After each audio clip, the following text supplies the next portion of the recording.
with ESSER funds coming in, specifically ESSER 3 funds, we know that many districts will be using those funds to either purchase new materials for a variety of content areas. And in some instances, districts may go through a selection process through the spring or the summer.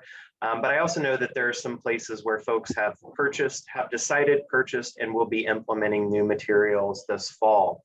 So there's some work that's been happening in our ESUs as well, specifically around supporting implementation. But what we wanted to do was to really provide a true 30,000-foot overview as you think about what are some of the things that actually need to be happening if we've selected, purchased, and we're thinking about implementing our new instructional materials this fall. So the goal of the webinar today, again, is just to really at a very high level begin talking about some considerations, some things that you might be thinking about or already have thought about, but then also to begin to introduce you to some tools and resources that are available as you are building out an implementation plan. One of the things I might mention is we'll talk a little bit about the Nebraska Instructional Materials Collaborative, our Any Materials Matter website. And on that page, we've built out guidance specific to literacy, mathematics, science, and social studies. And thinking about instructional materials in 3 phases: in the selection phase, in the implementation phase, and then in the ongoing and progress monitoring. What we're really zeroing in on today are really just 3 key actions in this implementation phase. But I just wanted to mention that there are a host of resources on our website, and then also available from instruction partners through their curriculum support guide that give you real tangible resources that you can take and utilize as you're building out your implementation plan. The one thing I'll say is I hope as you're thinking about implementation, it's not just 2 days, prior to the start of school, and then we say good luck. Today, we're going to be able to preview some ongoing strategies that support successful implementation, because having good materials in place really sets a strong foundation, and then being really clear and mindful with how we intend to implement those materials in our buildings and with our teachers just again will elevate the work that's happening. So I want to say thanks to our partners at Instruction Partners for pulling this together today. And I will mention this is being recorded. We'll post it on our website.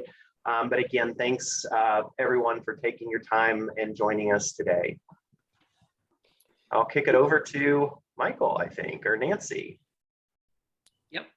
Thanks, Corey. So we're gonna move through with a quick overview of the agenda. So Michael's going to do the agenda and do a quick introduction of our team, and we'll go from there. Thanks again, Michael. Yeah, and hello everybody. It is wonderful to see so many faces on this call of just some awesome ESU leaders that we get the opportunity to work with.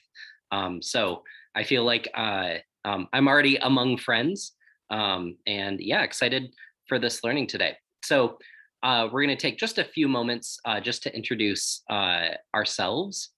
And then we are, like Corey said, really going to hone in on 3 key actions from the planning for implementation phase in the Nebraska Materials Collaborative guide. So that's really where we're going to dive in today.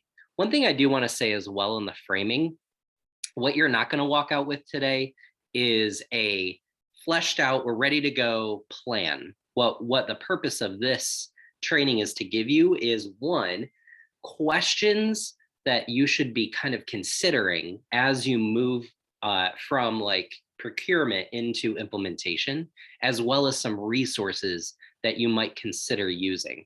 There is going to be a lot of content today that we're just kind of giving you. So with that in mind, I just want to make sure that your expectations are set so that so that you know what it is that we're delivering to you today. And then at the end, we do have a survey. We'd really love it if you could just bookmark the last few minutes. We will give that to you at the end. And if you wouldn't mind at the end filling that out for us, that would be super great so we can get better. Introductions. So this is the team from Instruction Partners that's with you today. So I am Michael Kuhn. I'm the Director of Instructional Support on the State Partnership team.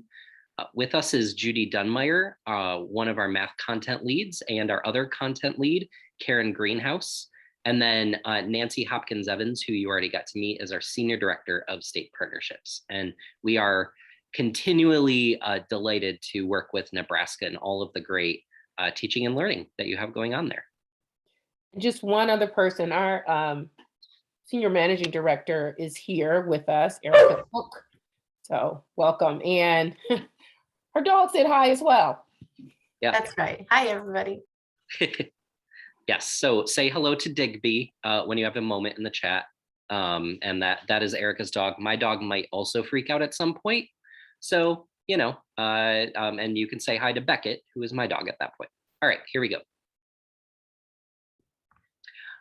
For you, it would be great for us if you would change your name on Zoom to include your name as well as your district. So an example would be if Nancy is from Hemmingford, she'd display her name that way. And directions to change your name on Zoom is there. So if you just click on participants at the bottom or top of your screen, depending, and then click on your name, click on the little ellipsis, and then click on rename and you can update your title. I'll give you about 30 seconds to get started on that, and then we'll get moving.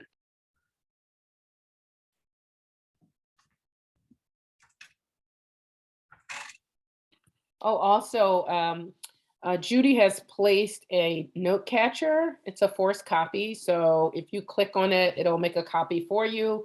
It's a great place to catch notes. We have questions in there and you can start jotting down ideas. And then you have this document that you can refer to when we've completed this webinar and you want to use it as you move forward.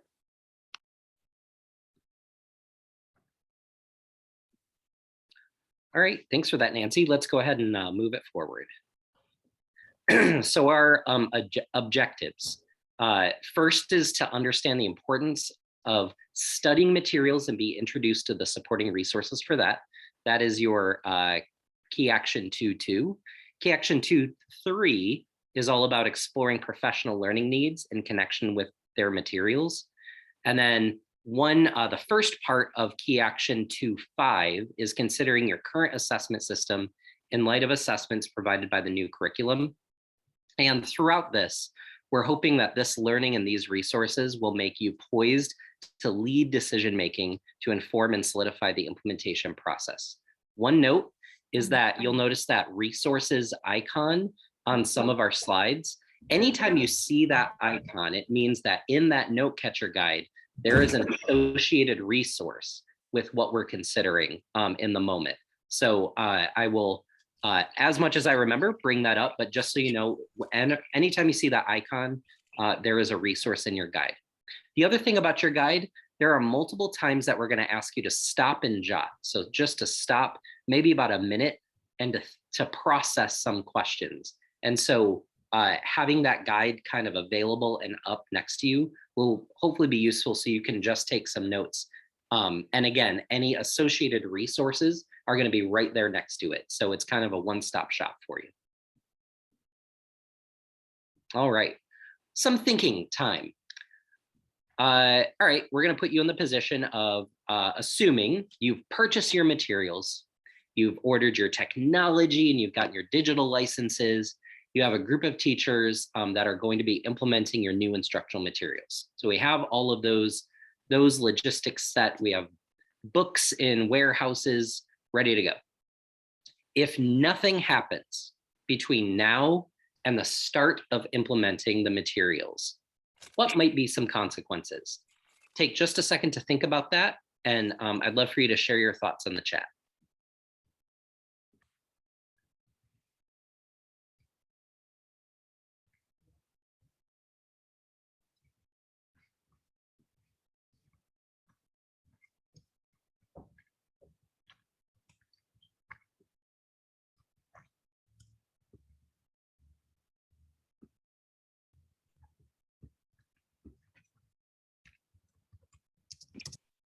All right, Megan, kicking us off. I see teachers will continue to use the former materials. Yep. Teachers might not feel prepared if implementation coincides with the start of the school year. They'll feel overwhelmed, so not feeling prepared and knowing how best to use them. There's that. Yep. I see Jennifer in Sutherland. Hi, Jennifer. Teachers will pick and choose pieces to use. Likely the resource will not be used, as they know. Inequities and opportunities for students with varying teaching practices. Absolutely. We want to make sure that as we get a new set of materials, that students do experience some pieces in common. Absolutely. Yep. Teachers not using the materials the same way. And absolutely lack of fidelity to the design. Thank you so much for those responses. Nancy, if you can forward us to the next slide. So we not only predicted, we actually have data that says a lot of what you were already saying is exactly what teachers have said. So we interviewed a number of teachers where this sort of experience kind of happened to them. The idea of nobody asked me. So for one, teachers feeling kind of left out of the situation as one kind of common pitfall in this journey. Another is you're telling me to do different things. So not only thinking about the teachers, which is a lot of what you shared, but also the leaders. If a leader comes in and says one thing, another leader comes in and says something different, now they have conflicting messages and don't know exactly what it is they're supposed to be doing. One piece around fidelity is this idea of, district came in, they said, we're going to do this with fidelity. And then the teachers are like, I feel like a robot. Like, where does my teaching practice fit into this? A lot have talked about it as I use it as a resource. Yeah. Oh yeah, I like a few activities in there. So I kind of throw them in when I feel like it. And then finally, folks that have been around a while have this too shall pass. This is another one of those things we're all excited about. I don't know, conceptual understanding in math, but that's going to go away. We'll go back to tried and true plug and chug methods. So I'm not going to worry about it. So to counteract that, those pitfalls, we have the Nebraska Instructional Materials Collaborative and the guide that comes along with that. You are going to notice that the language, a lot of what I'm using in this PowerPoint slide comes from specifically the math portion of the Nebraska Materials Matter website. However, there is a similar process for ELA, science, and social studies. So there may be some slight nuances, but you're going to see a very, very similar process for all of the content areas. And this guide wasn't just kind of, folks in Nebraska just pulled out of the air. You came together and it included the Nebraska Instructional Materials Collaborative, EdReports Adoption Steps, Instruction Partners Curriculum Support Guide, and the work of the Nebraska Instructional Materials Professional Learning Innovation Network Fellowship, which took me a second to be able to say fluently, but I think I got it. Anything you want to add, Nancy or Corey, to that? I remember last time. No, Michael, I do just want to acknowledge, so yeah, there are some different nuances, and again, the work is informed by all of the pieces that Michael shared, because I know that there are just some slight differences between maybe what EdReports 8 steps would be, or even what's in the Instruction Partners Curriculum Guide. But I don't want to discount those other resources as well, because I mean, your resource, the Curriculum Support Guide, has some really awesome like turnkey things that people can print and take and go that might not necessarily be linked in ours. But I think if you start with the Nebraska version, you kind of get this like really general sense of what are the steps, and then digging into some of those other resources as needed. Thanks, Corey. And many of the resources that are linked in your handout are from the Curriculum Support Guide. We went through as a team and we think mined out some of the highest leverage ones. So you already have access to those. So for today, as promised, we are going to be focusing on phase 2 planning for implementation. And specifically key action, all of 2.2, all of 2.3, and then we're just gonna talk about planning for assessment in 2.5. All right, so 2.2 is all about understanding the design and demands of your materials. So I think about this as professional studying. And so this is going to be a good stop and jot moment, as well as noting that there is an associated resource here. So thinking about, there's a couple questions here on the screen. I want you to think about those questions. So what are the core beliefs about students and the role new materials will play in supporting instruction? And how do you anticipate these core beliefs may be challenged? So be thinking about your answer, your own answer, but then also be thinking about the folks in your system. How would they answer those questions? And would you have a common answer to that? So it's kind of a moment to stop and reflect both on the question, but also on, as you are system leaders thinking about leading a system, how would folks in your system, and how would we get folks to have a common answer to these questions? I'll give you about a minute just to stop and jot and take some notes and reflect.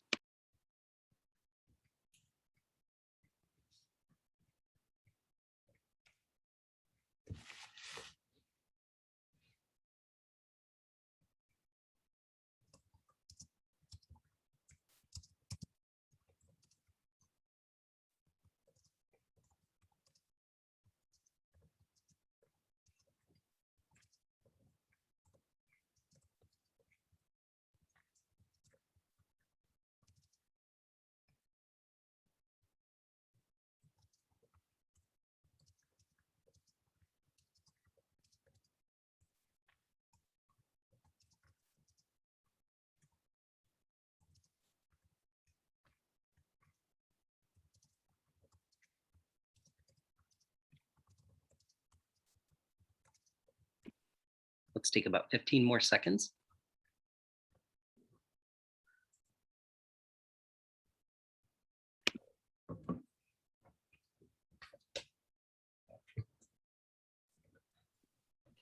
All right.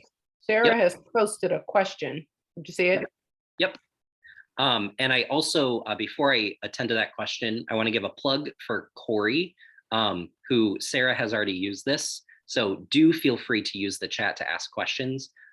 Either I can add answers, but then also I would invite, my colleagues or other colleagues on the call to add in.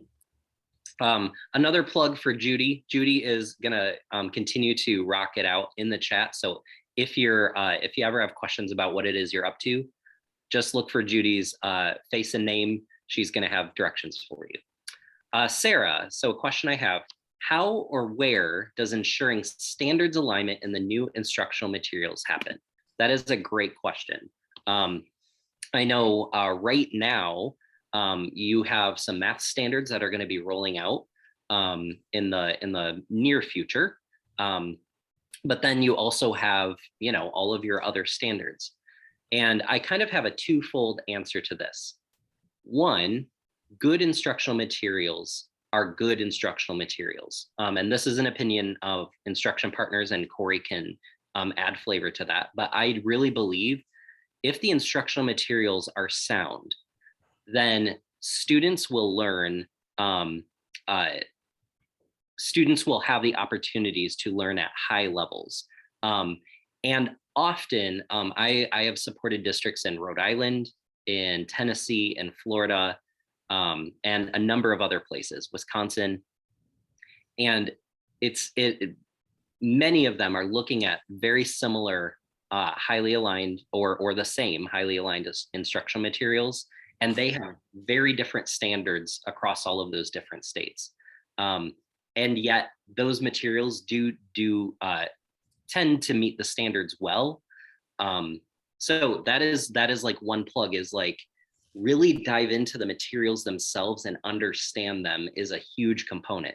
But then two, there is a time at which, and I would say probably more towards key action 2.3, where we're looking at professional learning with teachers, I would think during those events would be great times to then say, okay, in this unit, here are the associated standards within Nebraska.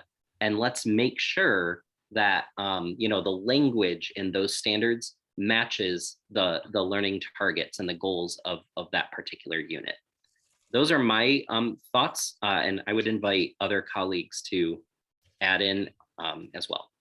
One thing I might add, Michael, so I mean, I think one thing is hopefully there's that determination before the materials are picked also. And that's where we've been able to leverage ed reports and using their reviews to really understand if the materials are going to meet the expectations for quality.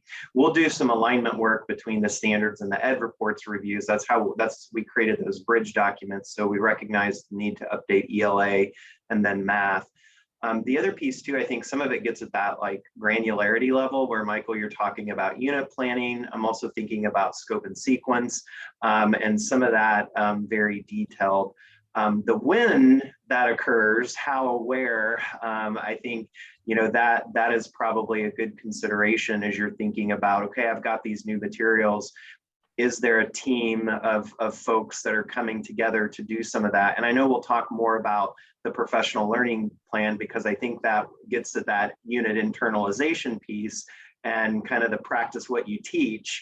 And making sure that teams are ready with the materials before they begin teaching. So I think, Sarah, some of it, there's probably not a hard and fast because I just think it's going to really depend upon the size of school, the team of people, and how that group is coming together to do that. So, but I think initially, making sure that you're confident that the materials that are being selected do meet the standards and the instructional shifts is critical on that front end. All right, thanks, Corey. We'll keep moving on, but if you have follow-up, Sarah, please feel free to ask them. So one thing that is essential in when you have new materials is to make sure that if you haven't done this before acquiring those materials, then definitely doing it soon, is establishing a vision. And not just a vision of, a general vision, but a content specific vision of what we want instruction to look like in classrooms.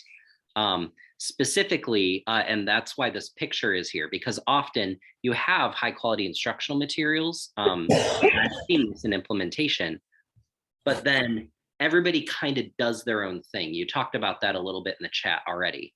And so how can we make sure that, yes, there are teachers that are going to make little wiggles here and there, right? And that's part of, you have students that you're teaching that you need to do that with.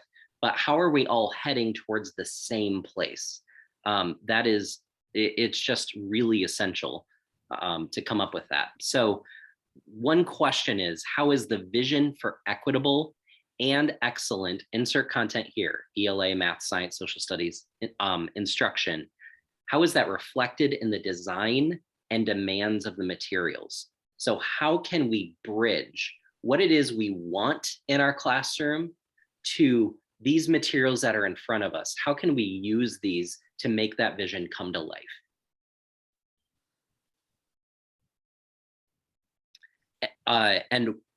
With that, then comes this idea of, so we need to come up with some common expectations for use. The way I like to think about it just in kind of simple terms is, what are we going to agree to teach in common? Notice I didn't say how are we going to agree to teach in common, because I think the how is really where the art of teaching comes in, but it is the what. It is the what of the curriculum. What aspects of this curriculum do we want students to experience in a common way?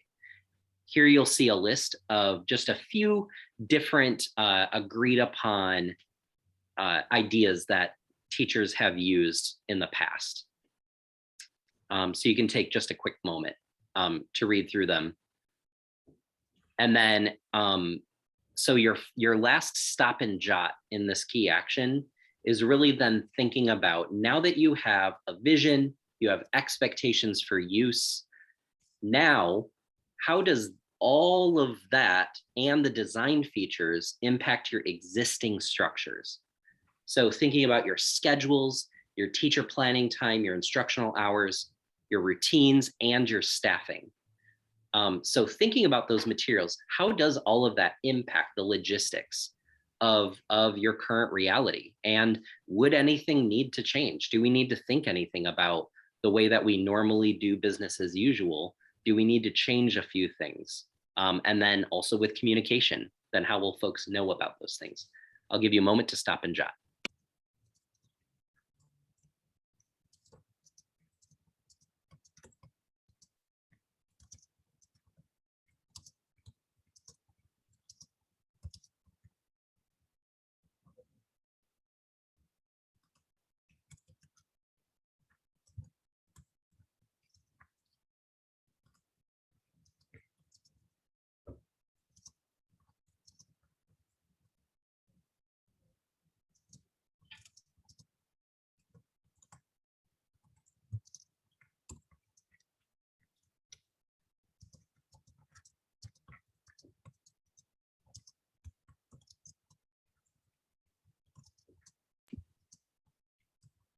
About 15 more seconds.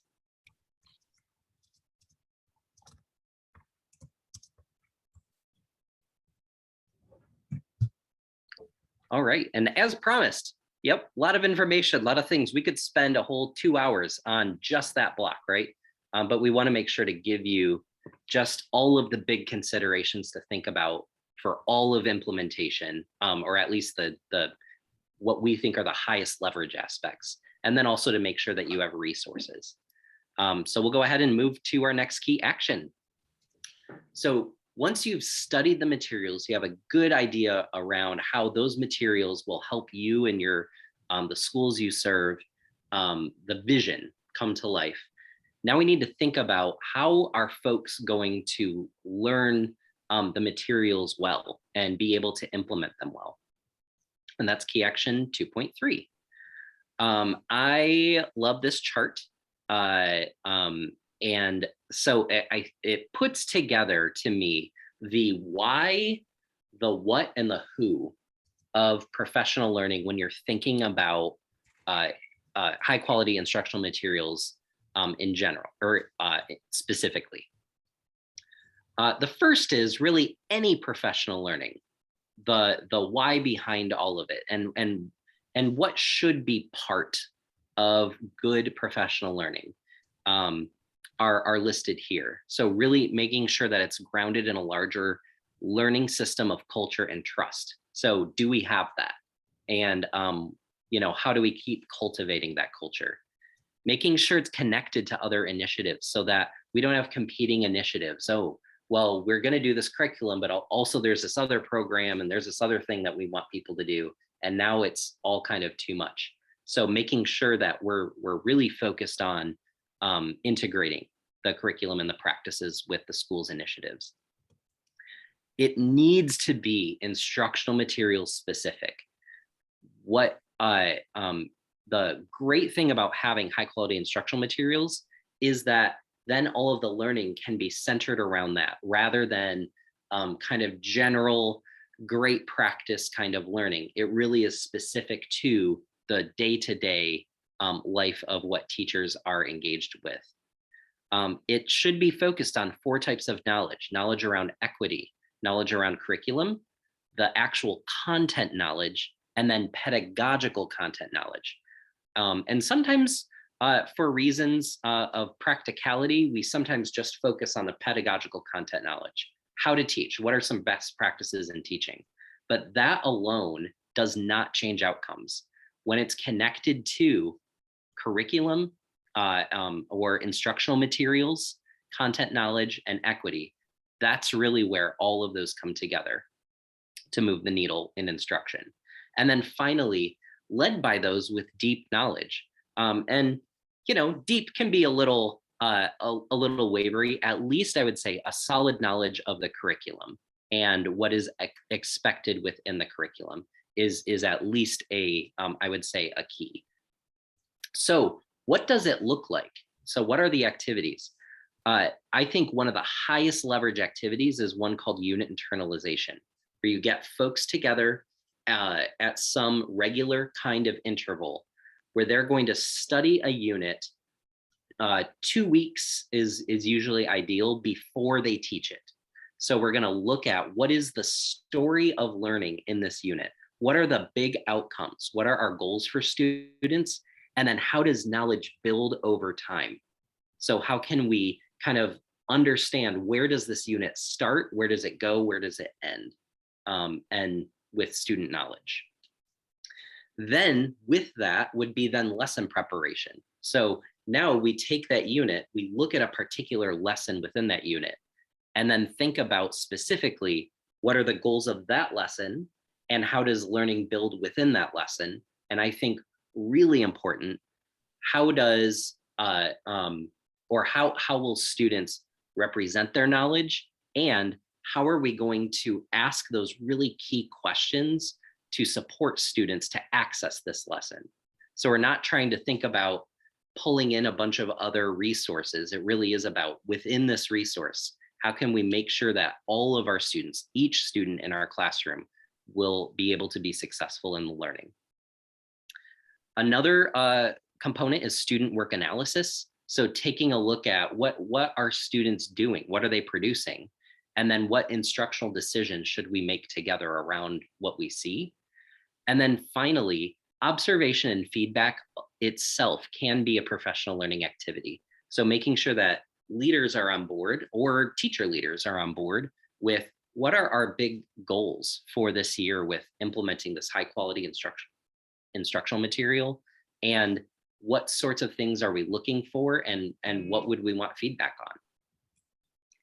Finally, the who is also essential.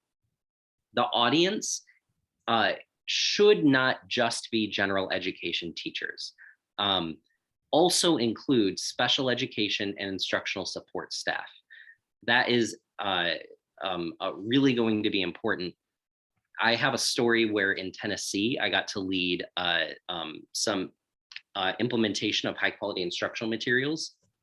I made the mistake of not including special education teachers and instructional support staff in rolling out some unit internalization work as well as lesson preparation work. Unintentionally, the special education teachers ended up undermining some key components of that curriculum. And it wasn't until a few months in that we realized that that was happening, and then included them. And then by the end of the year, teachers, special education teachers, general ed teachers, and the support staff are all on the same page around what our goal is with each lesson. Additionally, coaches, building leaders, district leaders, ESU leaders really should roll up their sleeves in this work and do it together. It shouldn't be a, you all do this and then we already know this. It should be, we're all rolling up our sleeves together and diving into this work.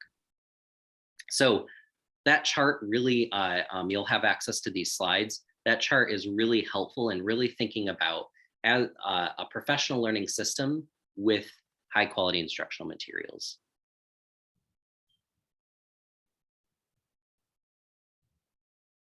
So your stop and jot moment for this is thinking about the communication.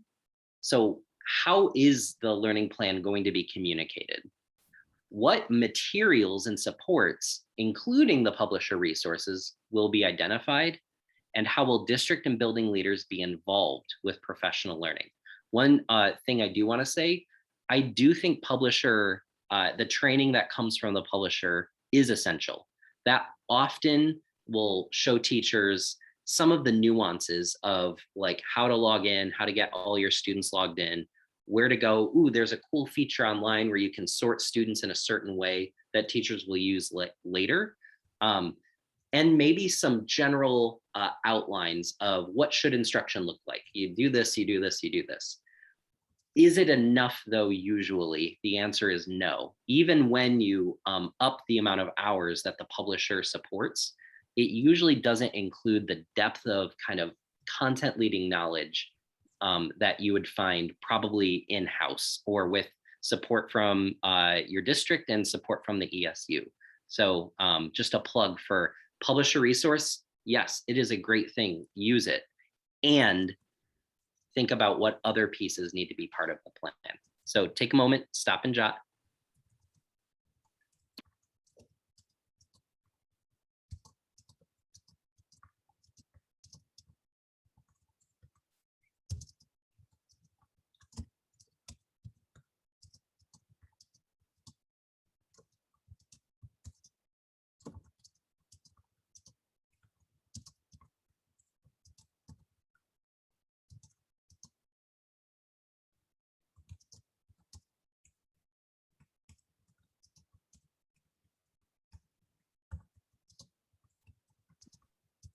It's your 15-second warning.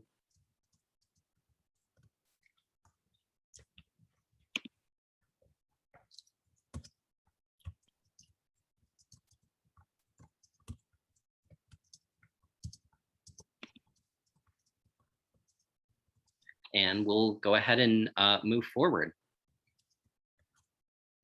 So key action 2.2. We have our vision, we have our expectations for use. We kind of know what we're expecting in the materials. Key action 2.3 is all about professional learning systems and how can we make sure that folks that need to be in the know about what this curriculum is about, how can we make sure that they're in the know and have ongoing support to continue to dive in, and feeling that culture of buy-in and trust that comes with going into a new curriculum. The last piece we're going to dive into is thinking through assessment.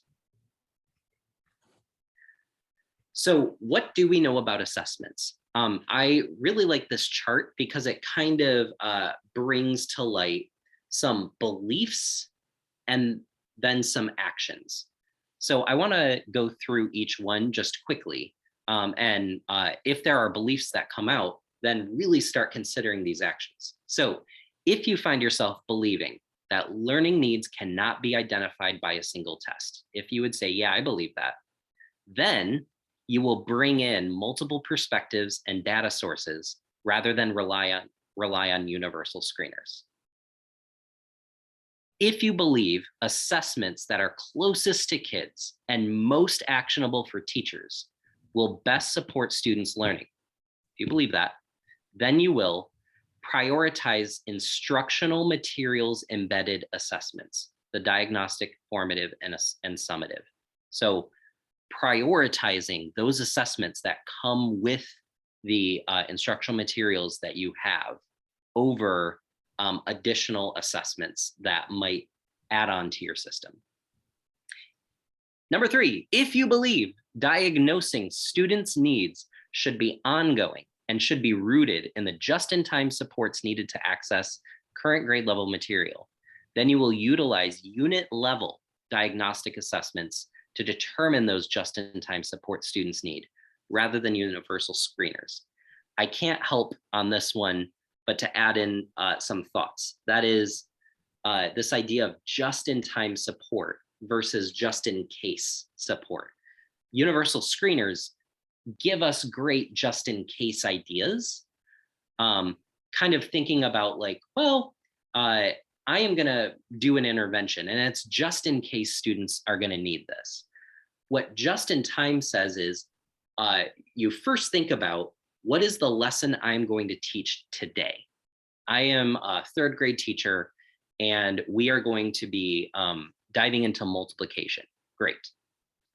What I don't need in that moment is an intervention around addition and subtraction, and maybe regrouping in some way, because it's not connected as directly to that learning that day.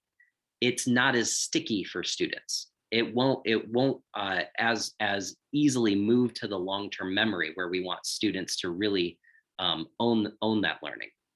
So just in time says, what can we give students that might not be able to access the lesson today? What can we give them so they can access the lesson today? That really is the key of just-in-time supports. And then finally, if you believe instructional time should be prioritized, then you're going to limit the amount of time we dedicate to administering assessments and reduce the number of assessments where possible. I think that says it. So in your document, you're going to have a resource attached to the information here. So what is it we should do? Kind of thinking about assessment.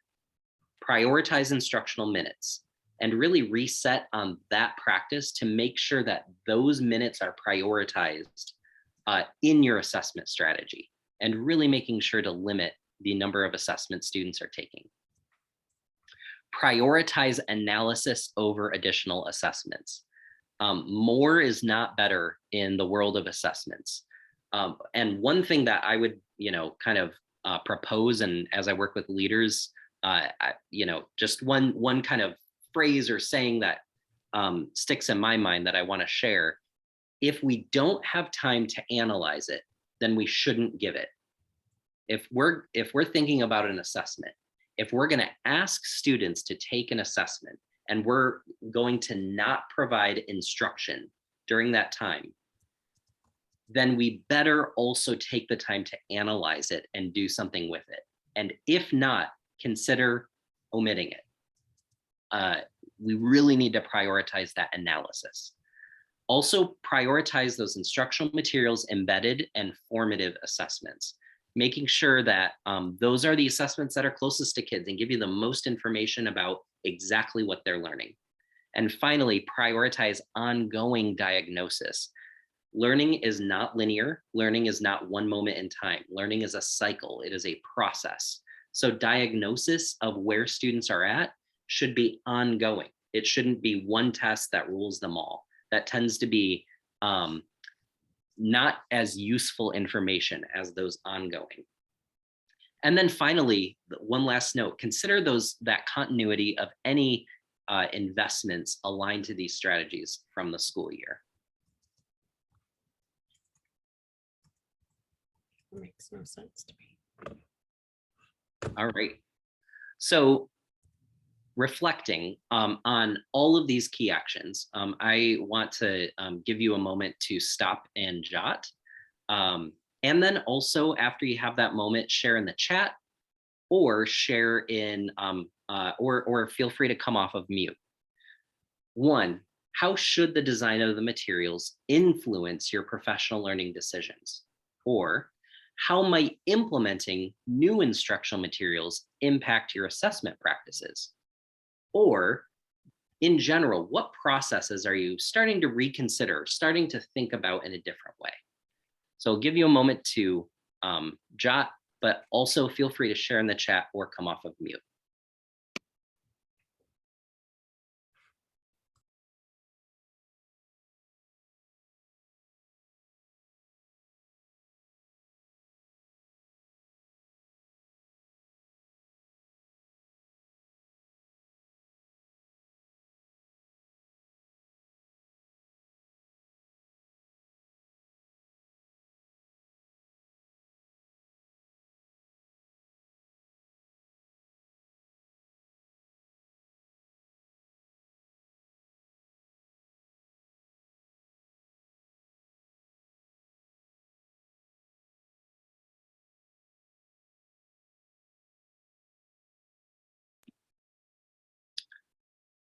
All right, I gave you a few moments to just kind of think through these questions. Hopefully you have something in mind. So please feel free, drop in some things you're thinking about in the chat, or feel free to come off of mute.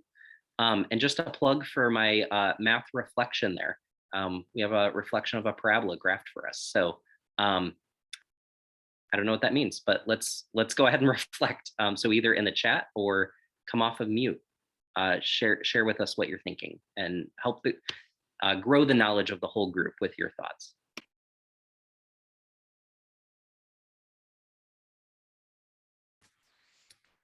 Hi, Michael. I'll share real quick. As I was just thinking about it, when starting a new material, the trust between grade levels and the materials, because you often hear, maybe I'm not sure why they're doing that, or they'll fall back on an old strategy, not realizing that the students need that for either further in their unit or in the next grade level. So providing opportunities for those discussions between grade levels and amongst teachers throughout the year, so they can really identify those key aspects in the materials. Great point, Diana. Yeah, absolutely. What high quality instructional materials, because they are pretty similar from grade level to grade level, and even from like 5th grade to 6th grade, there's quite a few similarities where usually there's kind of a drop off when we do something new. Having that those alignment conversations, especially wrapped around that vision that you've created, can really help propel students as they move through your system and make math less confusing, because it really shouldn't be. Thanks, Diana.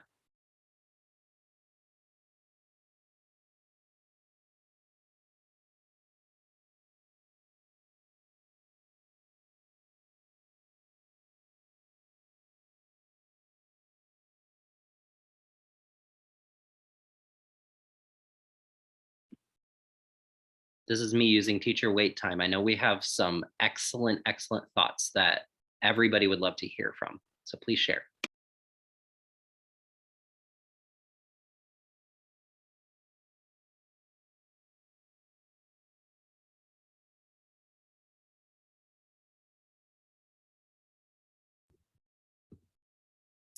This is Teresa. I'm just a little confused by one of the comments you made. Maybe I didn't completely understand it, but I had typed that you had said, think about using those assessments embedded in the high quality instructional materials.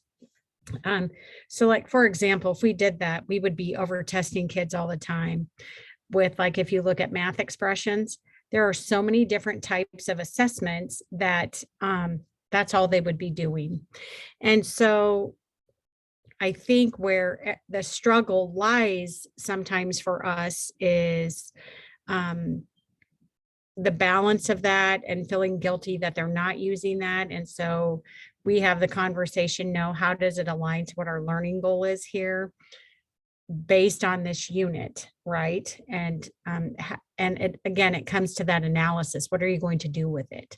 And if you're not going to do anything with it, I kind of liked that comment there, but there's many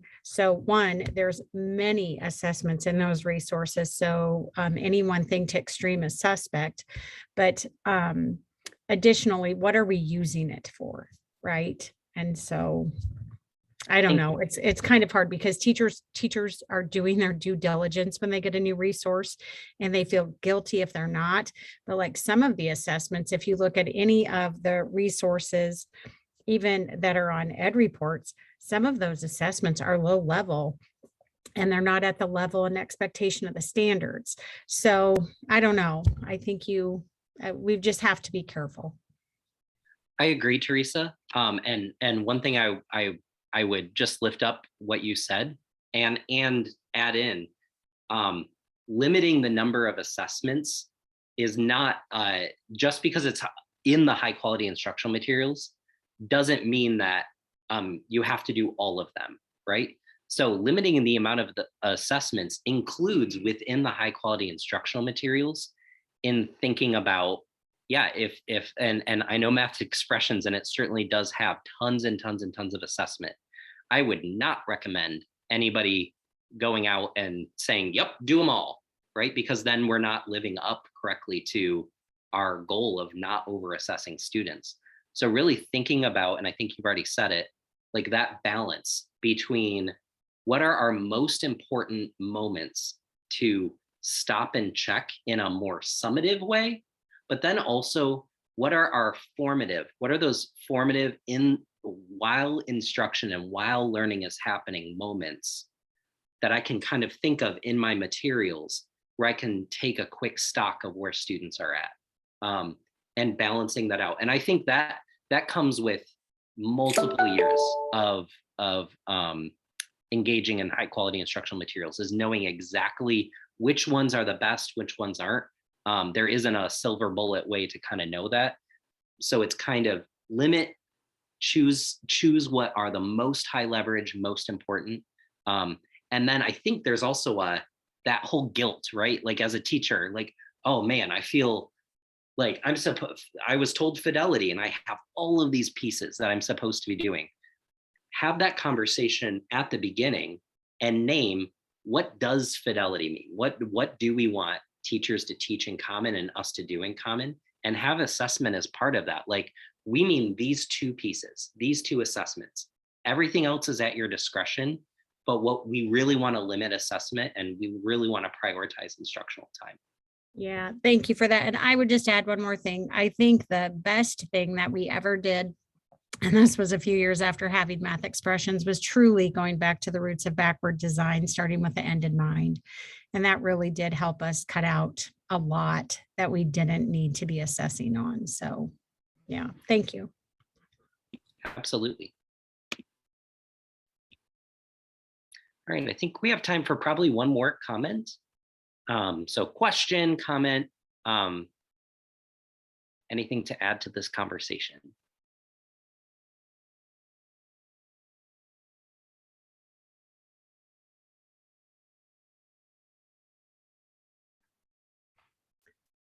I think I'm still struggling with how to help identify time to do things like a unit internalization and even the lesson preparation, especially if you're asking a team to be doing that, if you don't have common times or between grade levels. And so on top of everything else, and if you're an elementary teacher, you have multiple subjects that you're trying to do this for. And so how can you be most effective and a good use of your time? Like, is there a process that you have that can move at a quick pace to do that? Is there something that we could see to what that would look like? I don't know of anything I have in particular that would do that. However, I don't think that there is one way that you could do that, specifically because each context is different, right? Some folks might have early release days. Some folks might have an every week PLC. You know, it really depends on the context that you're in. The main thing I would think about is focus. There are so many content areas and so many things, like, especially if we're thinking an elementary teacher that, you know, teaches all content. So what is the focus in your school? What are we really this year focused on? And maybe that is, you know, unit internalization of our new ELA materials. And then we know that, you know, every, you know, third week in each month, we're going to get together and we're going to do a unit internalization together. And that's going to be what we do for the year. So I really think it's kind of come up with what are your school focuses, and then what would that particular focus be. In terms of lesson preparation, I don't think that it is in any way feasible for all teachers to prep all lessons together. I would say do a lesson study. So we're going to look at a lesson that's going to come up in like 2 or 3 weeks from now. We're going to unpack it together. We're going to study it together. I think Teresa talked about the backwards design. Yep, we're going to do that work.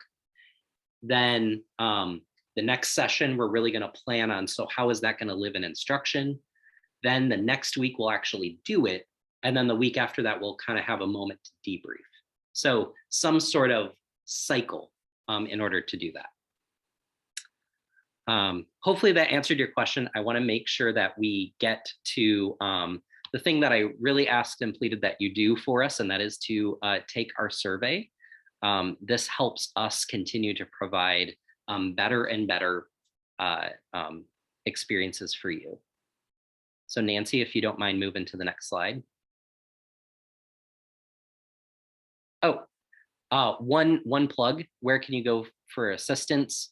We have the Nebraska Instructional Materials Collaborative, the Curriculum Support Guide from Instruction Partners. Reach out to your ESU. Many ESUs across your state really do have the expertise here in supporting that effort. Professional Learning Partner Guide from Rivet. All of these are in that resource for you. So you'll have that. And now to the survey.